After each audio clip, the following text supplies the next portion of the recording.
So we start with Rolmo. Rolmo are wrathful symbols used in the practice of wrathful spirits, making music as an offering for them. They're very loud. At the back of the table there is a kriguk, which is a flaying knife used as an implement in the practice of the lion-headed Dakini. In front of that are 3 malas. The one on the left with the shell trumpet on top is made of conch shell. The one in the middle is made of human bone, and the one in the right is made of yak bone. The red beads are coral, and the white beads on the human bone one are conch. There's my bell and my dorje. And look, behind those there is a purba. The purba is central to the universe. It acts like a symbol of the world tree, and it's one of my practices. So it's there in its base holding it upright, representing the center of all things. This table is a low table that I put things on that I have as my daily practice objects. I sit in front of it and it's very low. I'm sitting on the floor so I can easily reach them and grab things off as I need to. There, coming into view on the right, is a kangling. That's a human thigh bone trumpet. It's blown as part of some of the practices I do, and next to that is a double-sided damaru drum called a chod drum. When I'm playing those together, I hold the chod drum in my right hand and I hold the kangling in my left, and I play them together. So that's my little low table. It's a 19th century Tibetan a small offering table, so it's ideal. It's only about 1 foot high, so I can sit on the floor and reach the objects very easily. So this is a cupboard now that is full of drawers full of objects, and on the top there is an incense burner where I make offerings of incense, and next door to that there is another smaller incense burner. It's got little bits of juniper sticking out of it because I've been burning some juniper as a smudge. Then we come to a butter lamp, which is a light lighting the altar, and behind that are a whole load of shaman's mirrors. In front of the butter lamp there is a bundle which represents the center of the whole universe. Now this pot with the turquoise mala on top contains an on-god spirit doll of somebody that I'm doing some healing work for at the moment. So that's there as a particular practice at this time. It wouldn't normally be there. The vase jug thing that you can see on the right is a bumpa. It's got sacred water in it. It's used for making water offerings. On the little shelf above there's a whole collection of different amulets and objects there in the gloom, hiding away, lurking, with a big mirror behind them, that big moon disk there. And that star that you can see is a small on-god representing a spirit, and there are other small spirit on-god bundles by the side of it there. And now we're going up a shelf,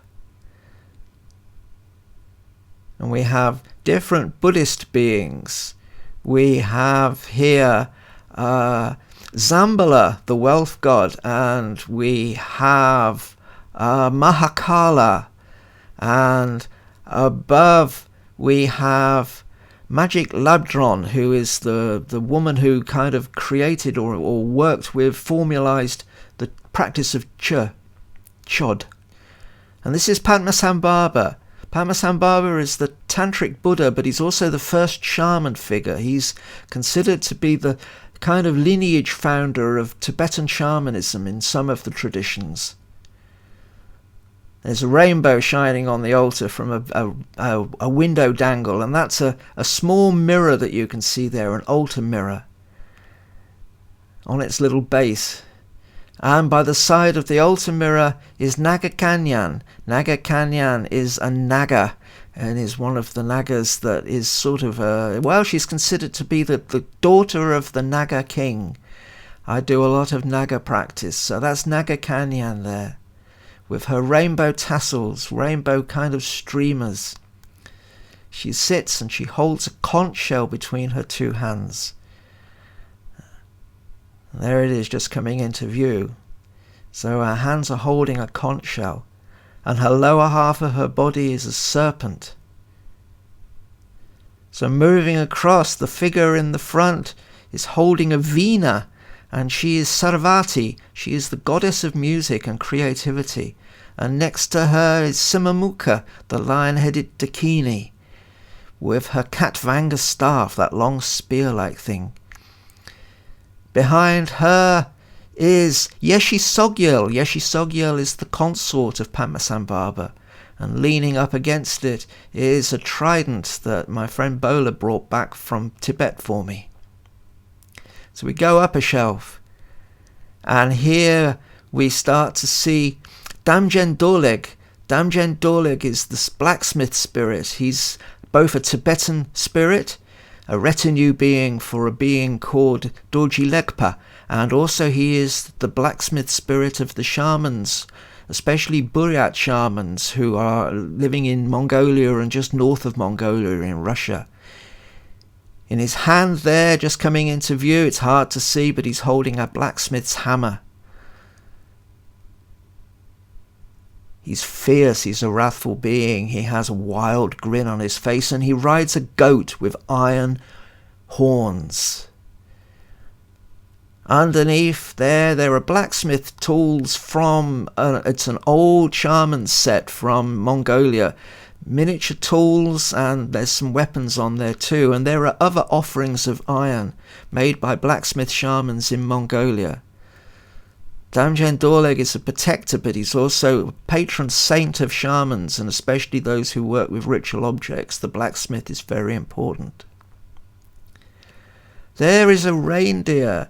Reindeer are important to me. That was made for me from reindeer antler right in the top of Mongolia and passed hand to hand from the reindeer herders up there until eventually it got to me. It took 1.5 years to reach me. It was made specially for me. Different ongons on that shelf, and a little pot there, that silvery thing in front, that has vodka in it as an offering to the spirits. All of these little figures are made, designed to be and empowered as ongons. They are spirit beings. They are houses for the spirits to live in. These are spirits that I work with, or rather that work with me. I can't really say I work with spirits. That would be far too presumptuous. They work with me. They choose to work with me. They're in charge. All of these little things are different spirits. They represent different spirits. They're all ongods. Ongods are very important in shamanism because they represent the spirits and they house the spirits. They are the spirits. And so you have them on an altar in different forms, sometimes in the form of little people like that, sometimes in other forms. And they're very sacred, and you make offerings to them.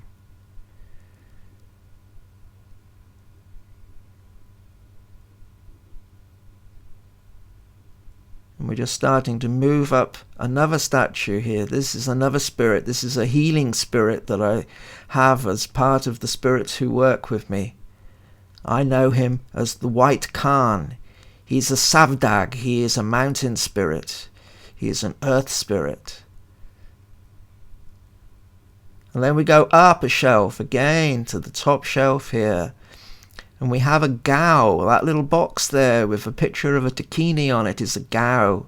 And behind there are small dolls which represent different people that I'm holding in protection. A little pot of sacred things there. And then we come to the middle of this shelf, which is a wind horse, a lungta. The wind horse is a shaman's power. That's a silver wind horse statue. It's quite dark, so it's hard to see things, but that's kind of about the mystery as well. Little pots that contain different things. Some of them are offerings like rice. Some are other things.